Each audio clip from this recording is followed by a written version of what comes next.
बीडमधून एक धक्कादायक बातमी समोर येतेय, ती म्हणजे मनोज जरांगे पाटील, जे मराठा आंदोलक आहेत, त्यांच्या हत्येचा कट रचल्याचं समोर आलंय. 2.5 कोटी रुपयात हा हत्येचा कट रचण्यात आल्याची माहिती मिळतेय.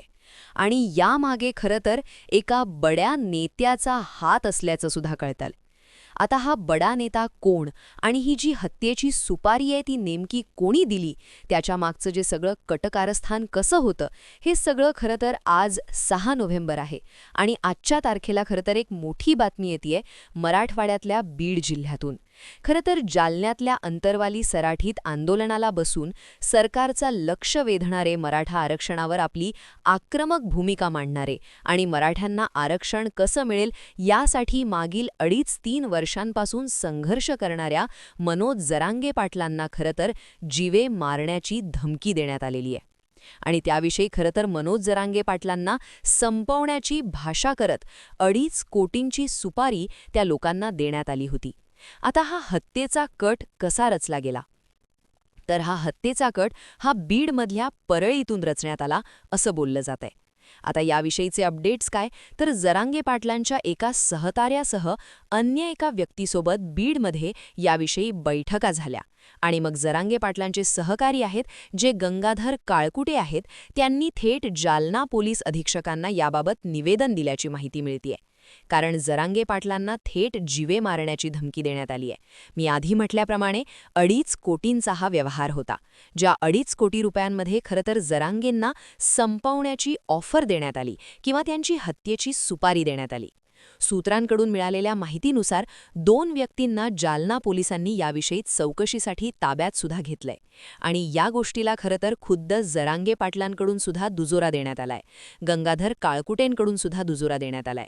आणि त्यामुळे त्यांनी खरं तर बीड पोलीस अधीक्षक असतील आणि जालना पोलीस अधीक्षक असतील, विशेषतः त्यांना याबाबत खरं तर निवेदन देण्यात आलंय. आणि जरांगे पाटलांनी रात्री उशिरा या संदर्भात खरं तर त्यांच्याविषयी जी त्यांना जीवे मारण्याचा जो कट रचण्यात आला होता आणि त्याविषयी जी सुपारी देण्यात आली होती, त्या संदर्भात माहिती देण्यासाठी जालना पोलीस अधीक्षकांची सुद्धा रात्री उशिरा भेट घेतल्याची माहिती आहे. त्यामुळे आता हे प्रकरण अत्यंत गंभीर आहे, कारण मनोज जरांगे पाटील विरुद्ध खरं बीडमधल्या एका बड्या नेत्याची ज्यावेळेस गोष्ट होतीये, त्यावेळी तो नेता हा परळीतला असल्याचं बोललं जातंय.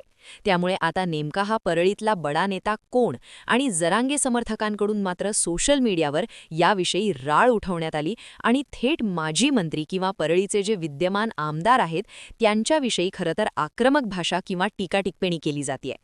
पण याविषयी खरं तर आता नेमकं जरांगे विरुद्ध धनंजय मुंडे वादाचा हा पुढचा अंक म्हणायचा का? कारण जरांगींनी सुद्धा याआधी थेट धनंजय मुंडेंवरती अनेकदा आरोप केलेले आहेत. मग ते संतोष देशमुख प्रकरण असेल, महादेव मुंडे प्रकरण असेल, याशिवाय खरं तर करुणा मुंडे आणि त्यांचा जो वैयक्तिक धनंजय मुंडेंचा वाद आहे त्यात आपण पडणार नाही. पण करुणा मुंडे या न्यायाची मागणी करण्यासाठी जरांग्यांकडे गेल्या होत्या. पण जरांग्यांनी मात्र ती मागणी डावलली आणि महिलेला पुढे करून आपण राजकारण करत नाही किंवा एखाद्या गोष्टीत शिरत नाही, कारण आपला मुद्दा हा सामाजिक असतो, असं म्हणत खरं तर जरांगे पाटलांनी त्यावेळेस करुणा मुंडेंच्या वादावर बोलणं टाळलं होतं. पण करुणा मुंडेंनी जो दावा केला होता किंवा जे त्यांनी भाष्य केलं होतं जरांगींविषयी, त्याविषयी मात्र त्यांनी त्यालाही दुजोरा दिला होता की करुणा मुंडे या धनंजय मुंडेंचे केस घेऊन जरांग्यांकडे गेल्या होत्या.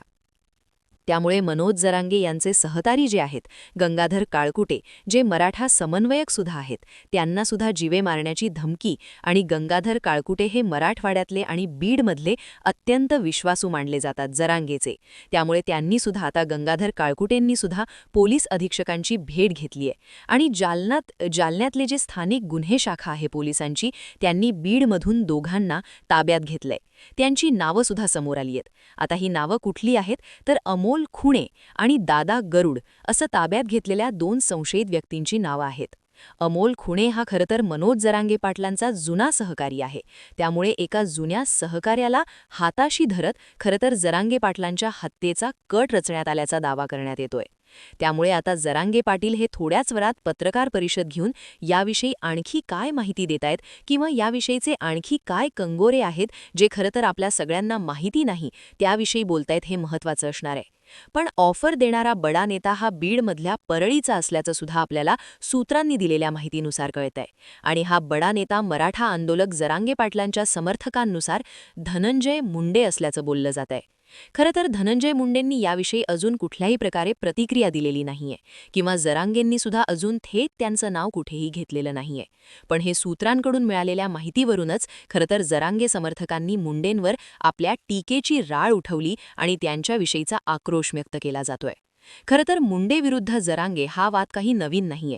मी आधी म्हटल्याप्रमाणे संतोष देशमुख प्रकरण असेल, जिथे खरं तर संतोष देशमुख प्रकरणातला मास्टरमाइंड हा वाल्मिक कराड आहे आणि वाल्मिक कराडचं कनेक्शन थेट धनंजय मुंडेंशी आहे. आणि खरं तर या संतोष देशमुख प्रकरणामुळेच कुठेतरी धनंजय मुंडे अडचणीत आले, कारण वाल्मिक कराड कनेक्शन समोर आलं. आणि मग त्यानंतर जे काही बीडचं राजकारण बदललं, बीडमधलं त्यांना खरं तर धनंजय मुंडे जे माजी पालकमंत्री राहिले त्यांचं यंदाचं पालकमंत्री खरं तर पालकमंत्रीपद हातातून गेलं आणि मग तिथे अजित पवारांनी बीडचं पालकत्व स्वीकारलं. पण परळीतला हा बडा नेता म्हणजे नेमका कोण? आता जरांगे यावेळी कुणावर टीकेचा बाण सोडतायत आणि त्यांच्या हत्येची सुपारी नेमकी कोणी दिली याविषयी कमेंट बॉक्समध्ये व्यक्त व्हा आणि सबस्क्राईब करा.